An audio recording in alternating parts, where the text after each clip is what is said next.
prefix auto, what it means is that we're going to use the same variable. So we're no longer regressing y versus x.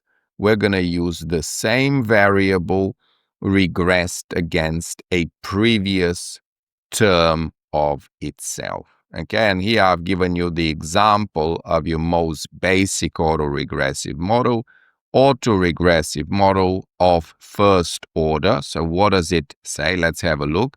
So x today, so we don't have a y and an x here. We just have one variable. So let's call it x. So x today is a linear function of the x yesterday. So you've got an intercept, you've got a slope, and then you've got x effectively in the prior period. So that here is called the lagged term, okay, or the regressor. So this is the regressor, but it is the same regressor as the dependent variable. No longer are we distinguishing between x and y. So same variable, I could be using ice cream sales today to predict ice cream sales tomorrow. I could be using the exchange rate euro-dollar today to predict the exchange rate euro-dollar tomorrow. So that's an AR1 model.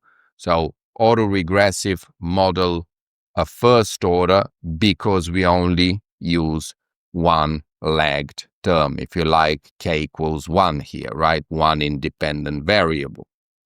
Now, if there are two independent variables, then it's going to be an autoregressive model of second order. So again, I'm predicting ice cream sales today, but I'm not just looking at ice cream sales yesterday.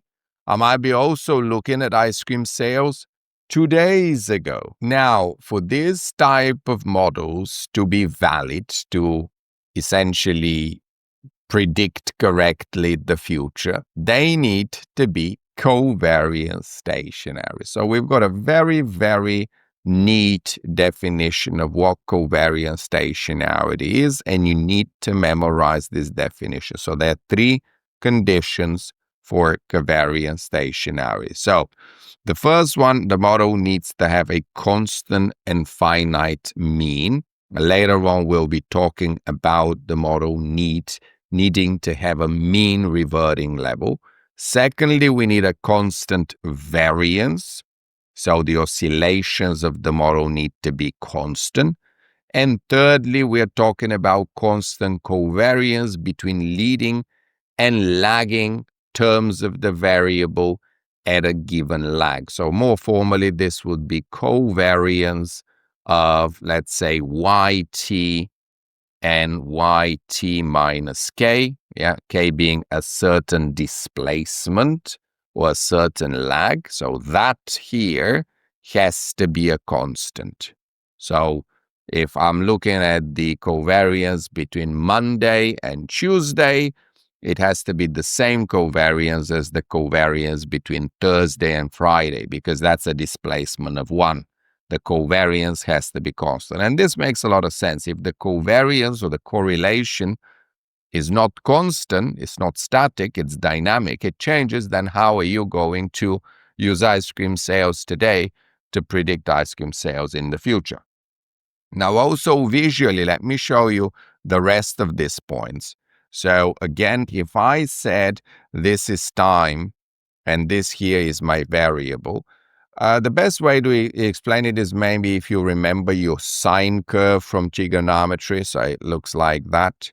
So what can I see when I'm looking at this lovely sine curve? Well, first of all, I can see that it is not trending, right? It's not just going up and up and up like the stock market during bull years. Okay, so it's oscillating around a constant and finite mean reverting levels. In this case, that'll be 0. So that's a tick for the first point. For the second point, what we can notice is that the oscillations of our curve are in a parallel channel. So they're not expanding. It doesn't look like a funnel where the oscillations are growing over time, which will cause the variance to become infinite, right? We don't need that. We need a constant and finite variance. So we want the oscillation to be constant, to be in a parallel channel. And as I said, for the third point, you want the covariance at a given lag to be constant. So at different lags, they don't need to be constant, but at a given lag, they must always be constant. As I said, the covariance between Monday and Tuesday has to be the same as the covariance between Thursday and Friday. Otherwise, this model is not going to be covariance stationary, and you cannot use autoregression to do any meaningful prediction business.